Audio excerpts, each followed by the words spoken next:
Alors guys, comme d'habitude, nous allons essayer de décortiquer le match de façon objective. Tout d'abord, rendons à César ce qui appartient à César. Guys, vous l'avez vu en titre, les indésirables refont surface.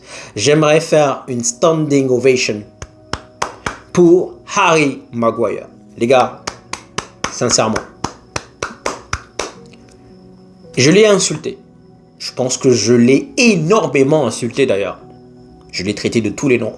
De tocard, de nulard, de cancrelot, de Maggie, de Tinky Winky, bref, je sais que je l'ai insulté.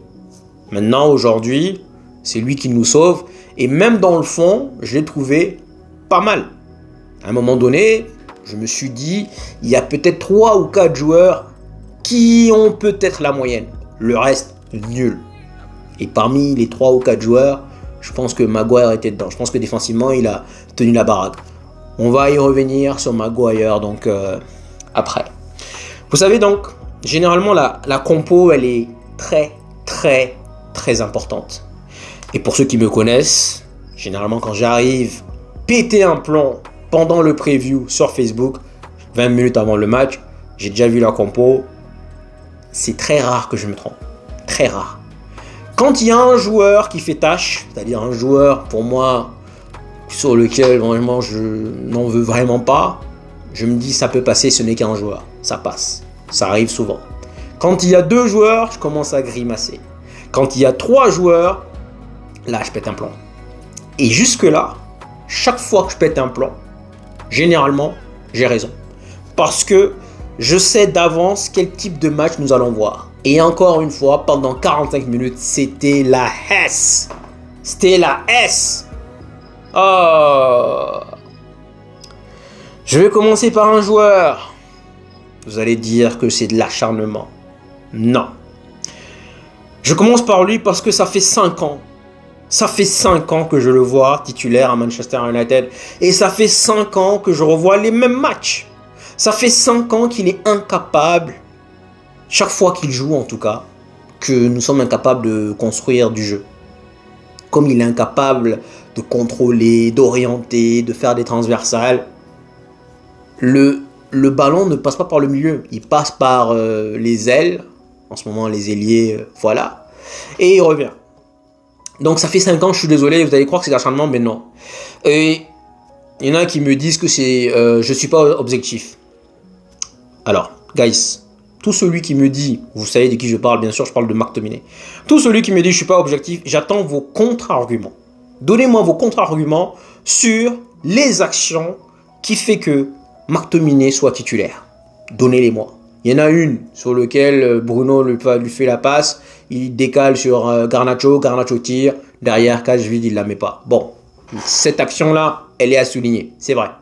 En dehors de ça, alors les gens me disent je suis pas objectif. Ok. Alors, on va essayer de recontextualiser les choses. La différence entre la première mi-temps et la deuxième mi-temps, c'est que nous avons un Eriksen qui est rentré pour bonifier notre jeu. Et à l'inverse, en première mi-temps, on n'avait pas le ballon.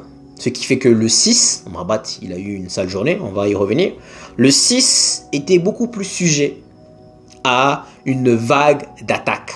Donc il devait beaucoup plus défendre. Contrairement en deuxième mi-temps où nous avons repris le contrôle du ballon. Ce qui fait que nous donnons moins de munitions à l'adversaire. Ce qui fait que, bien entendu, le 6 est moins visible. Donc, j'attends vos contre-arguments. La seule raison, guys, la seule raison qui fait que McTominay a été titulaire contre Sheffield et contre Copenhague, c'est grâce au doublé qu'il nous a marqué face à Brentford. Je suis désolé, guys. Moi, j'appelle ça de la charité. C'est de la charité. Et là, j'ai un problème. Et je vais vous dire pourquoi j'ai un problème. Parce que Ten Hag, normalement, a une philosophie de jeu. Il a une philosophie de jeu, Ten Hag. On l'a vu à l'Ajax. Le match qu'il a effectué contre le Real de Madrid, c'était masterclass. Waouh! Sincèrement, je l'ai encore en tête et magnifique. C'était trop beau. Donc, il y a une philosophie de jeu. Aujourd'hui, on sait tous c'est pas un débat. On sait tous que McTominay ne rentre pas dans cette philosophie de jeu. Mais, parce qu'il a marqué un doublé, parce que peut-être il lui a sauvé sa peau, on va lui renvoyer l'ascenseur. On va lui dire merci, ben aujourd'hui on te titularise. Sauf que les gars, McTominay a marqué des buts. Chose qu'on demande à un attaquant.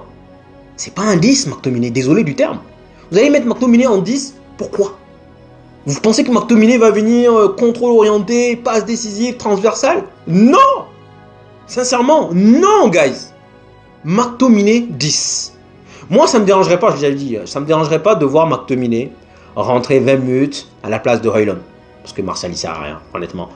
Højlund, il rentre à la place de Højlund, 20 minutes. Ou bien on a besoin de marquer un but. On fait entrer McTominay et il nous marque. Oui, mais pas en 10, guys. Pas au milieu de terrain.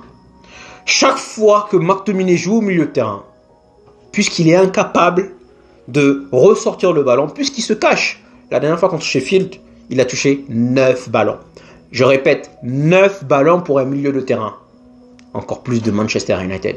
Onana, gardien de but, 30 ballons. Dalot, 60. Lindelof, 67. Maguire, 69. Ça, ce sont les stats contre Sheffield. Donc, toute la défense en attaque, Rashford, 67. Bruno, 68. Et ainsi de suite. Tout le monde a à peu près 50, 60. 70. 9 ballons. C'est grave. Je suis désolé, c'est grave. Donc, ça, c'est de la charité.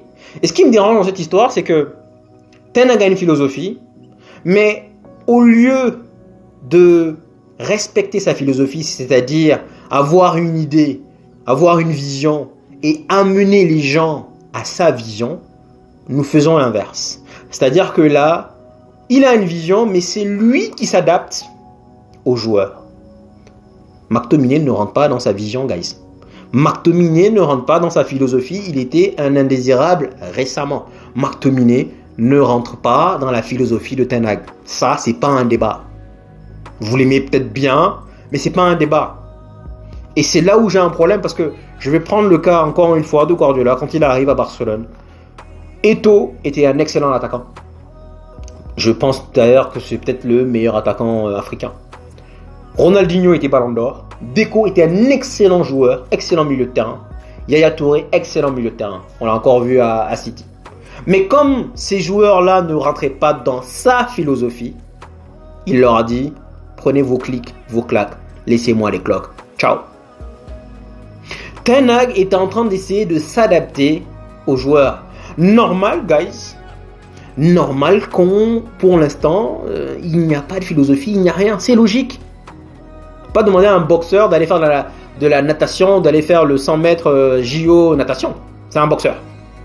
Donc nous avons des joueurs, au lieu de profiter du mercato, justement, pour aller chercher des joueurs qui vont intégrer sa philosophie et nous implanter sa philosophie à lui, on a Mount qu'on est parti chercher, et je pense que Mount est compatible à sa philosophie.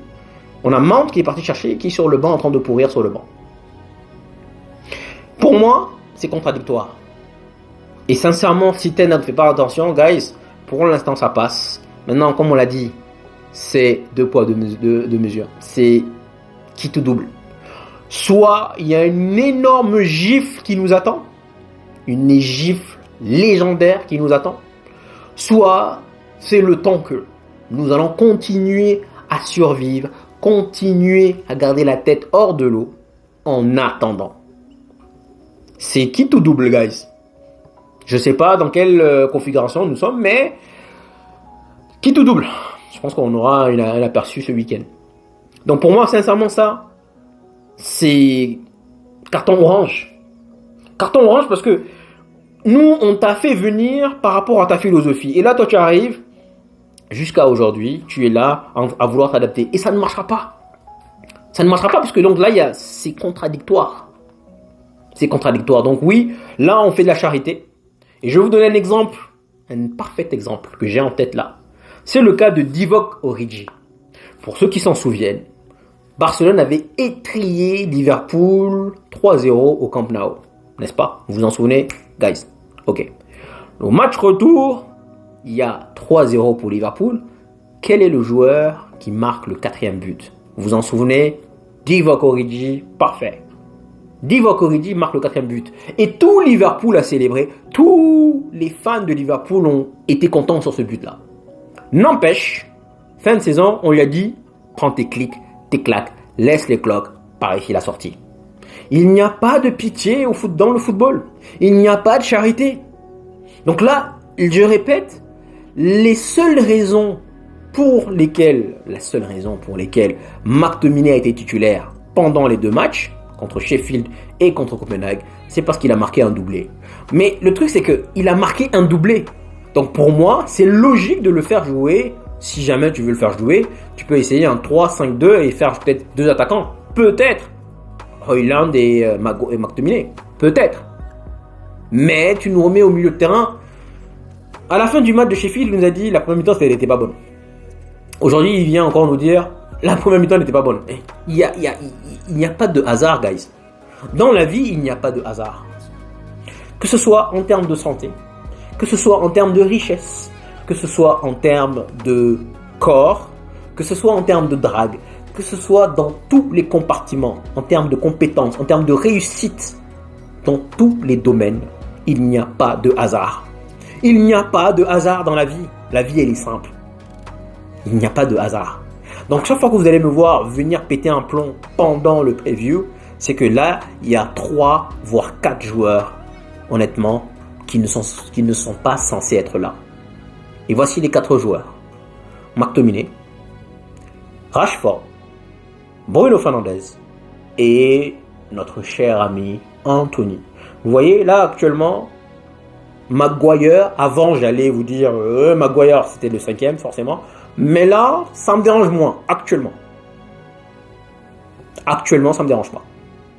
Donc, franchement, j'ai pété les plans.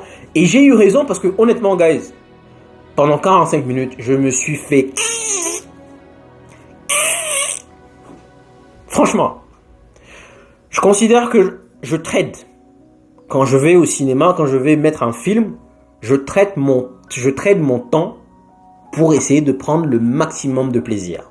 Donc, je vais essayer de m'enjailler pendant ce laps de temps. Mais alors là, je regarde le match et je me dis, mais what the F? What the hell? What the hell? Franchement, c'est triste. Les 45 premières minutes là, c'est triste. Et ce qui est encore plus agaçant, c'est qu'il a les ingrédients. Il a les ingrédients pour nous faire un parfait gâteau. Honnêtement, un gâteau succulent. Il a tous les ingrédients. Mais il est là encore en train de tâtonner, en train de vouloir faire de la charité. Il n'y a pas de pitié, il n'y a pas de charité. S'il ne comprend pas ça, il va finir par sauter. Sincèrement. Honnêtement, c'est énervant. Moi, j'aime bien Ten Hag, mais honnêtement, ça, c'est énervant. Je suis désolé du terme. Parce que, les gars, même si, supposons que là, ok, là, je m'adresse à tous les pros McTominay. Vous allez dire que j'exagère, ok. Dites-moi en commentaire, j'attends celui qui va me dire que McTominay est meilleur que Mount, que McTominay est meilleur qu'Eriksen. J'attends vos commentaires. Allez-y, dites-le moi. Même si vous êtes fan de McTominay, dites-moi en commentaire si vous pensez que McTominay est meilleur que Mount ou que McTominay est meilleur que Eriksen. Celui qui pense ça, c'est une utopie. J'attends vos commentaires. Donc même si vous êtes fan de McTominay, pourquoi nous allons aller faire jouer McTominay alors que nous avons de meilleurs joueurs? Tell me why. Pourquoi? Pour quelle raison est-ce que nous allons venir nous mettre en difficulté pour gagner 1-0? Et puis voilà. Si vous regardez le preview, je vous ai dit, sur Facebook, je vous ai dit qu'on allait gagner. D'un but à 0, enfin en tout cas un but, mais je ne vous voyais pas marquer 2 buts, je l'avais dit, et qu'on allait marquer un but venu de nulle part. C'est quelque part ce qui s'est passé. On n'est pas encore capable de marquer 2 buts pour l'instant. Mais encore une fois, je répète, il n'y a pas de hasard. Il n'y a pas de hasard. Maintenant, le cas Rashford. Nous sommes à l'instant T. Nous devons, dans notre vie généralement parlant, arrêter de vivre dans le passé. Maintenant, je sais, oui, vous avez raison. Mais à culpa, Rashford a claqué 30 buts l'année dernière. Je répète, il a claqué 30 buts l'année dernière. C'est-à-dire qu'à l'heure actuelle, vous mettez un nouveau fan de Manchester United actuellement, quelqu'un qui vient de découvrir l'équipe depuis le début de la saison, depuis août, vous le mettez devant la télé, il a regardé tous les matchs jusqu'à présent, il ne va pas venir vous dire que Rashford est son meilleur gars. C'est pas possible. Il a fallu attendre 50 minutes pour voir une première accélération de Rashford. L'action où il déborde, il fait la passe à Højlund. Højlund qui contrôle, qui la donne à Eriksen et Eriksen qui frappe. Il a fallu attendre 50 minutes. Deuxième mi-temps, il y a eu du mieux. Même pour Bruno d'ailleurs. Il faut le souligner. Deuxième mi-temps, il y a eu du mieux. Mais pour moi, un ailier ne doit pas attendre 50 minutes pour se faire voir. C'est grave. C'est grave. Mais comme beaucoup d'entre nous sont dans le passé, et je vais vous donner un exemple, un magnifique exemple. Vous avez vécu une belle histoire d'amour avec quelqu'un, ouais, c'était magnifique, c'était beau. Ce quelqu'un-là vous a trompé. Donc, si vous dites que oui, franchement, c'était bien entre nous, honnêtement, ouais, c'était beau, ouais, ce quelqu'un vous a trompé. À l'heure actuelle, vous vivez dans le passé et c'est pas la peine de continuer avec cette personne. Donc là, actuellement, on vit dans le passé pour Rashford parce qu'il nous a claqué 30 buts l'année dernière. Mais cette année, les gars, c'est pauvre. Maintenant, oui, il a eu une action, mauvais contrôle. Garnacho fait de même, vous allez me dire, kiff Bourico, ok. Mais pour moi, il faut tenter Garnacho. Je suis désolé de vous le dire. Il faut tenter Garnacho. Moi, encore une fois, je répète, j'ai félicité tout à l'heure Maguire, moi je vis l'instant T. C'est l'heure maintenant qui m'intéresse. Ce que tu as fait dans le passé, je m'en fous. Ce que tu feras dans le futur, on n'en y est pas encore. Donc moi, ce qui m'intéresse, c'est now, maintenant. Voilà comment je vois les choses. Donc, guys, les pros Rashford, les pros McTominay, oui, honnêtement, hein, il a marqué un doublé magnifique, c'était bien. C'est le passé. Mais c'est que McTominay au milieu de terrain, si la tour était nulle, ça sera encore nul. Demain, vous allez le mettre encore, il n'y a pas de coïncidence, il n'y a pas de hasard. C'est le passé. Donc Rashford, c'est pareil. Bruno Fernandes. Tout à l'heure, je parlais justement du fait qu'il faut intégrer des joueurs capables d'implanter la philosophie de Ten Hag. Je ne pense pas que Bruno Fernandes fasse partie de ces joueurs. Bruno Fernandes, c'est un joueur de transition. C'est un bon joueur. Je répète, je ne suis pas en train de le dénigrer. D'ailleurs, je pense qu'il va faire un bon match, j'espère, en tout cas contre City. Parce que là, on n'aura pas le ballon et qu'on va jouer en transition. Je pense que là, Bruno Fernandes va se démarquer. J'espère. Mais si nous voulons imposer notre style, je suis désolé de vous le dire, Bruno Fernandes ne rentrera pas dans l'équipe de City aujourd'hui. Malgré ses talents. Tout comme Yaya Touré, tout comme Eto'o, tout comme Ronaldinho, ne rentrez pas dans les plans de Guardiola. Excellent joueur, mais n'entrez pas dans les plans de Guardiola. Pourquoi ? Parce que ce sont des joueurs de transition. Et enfin, pas tous, mais je parle de Bruno là actuellement. Bruno Fernandes ne rentre pas dans la configuration de Guardiola. Vous allez le donner à Guardiola, il n'en voudra pas. Vous allez le donner au nouveau coach de Tottenham qui est là, il n'en voudra pas. Vous allez le donner à Arteta, il n'en voudra pas.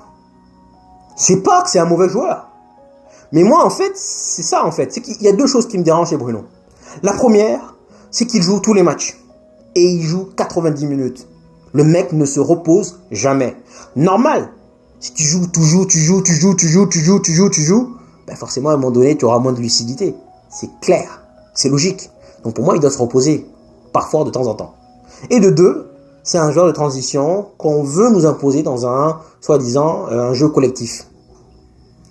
Enlever Bruno. Le seul match pour l'instant où on n'a pas vu Bruno, c'est le match, c'était notre meilleur match.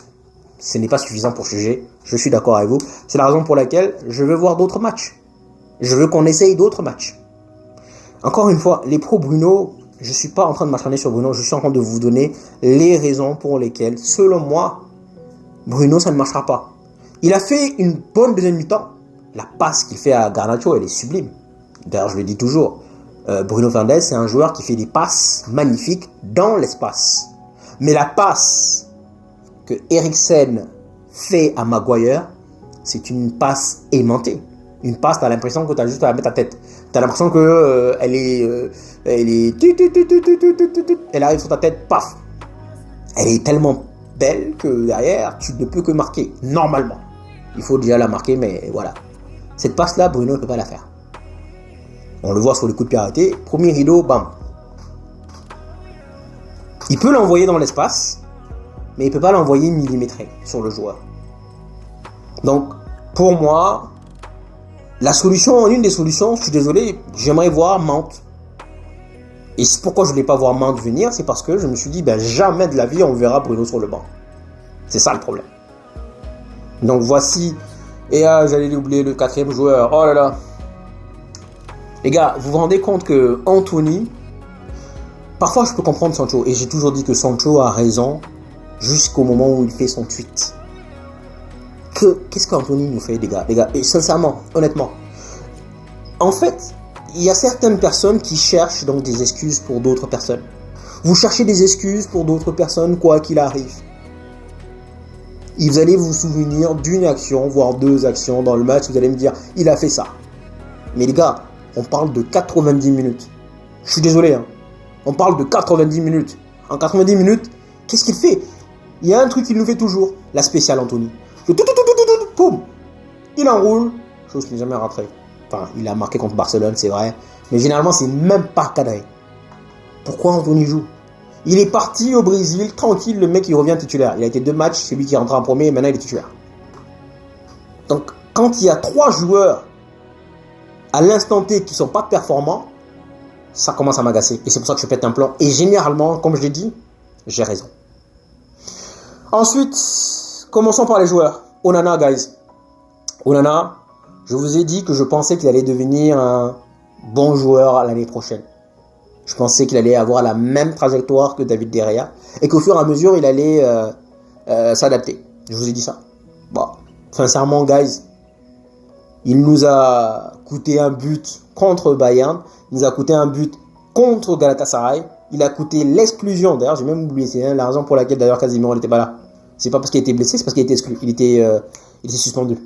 Il a donc coûté la suspension de Casemiro. Aujourd'hui, c'est lui qui nous sauve.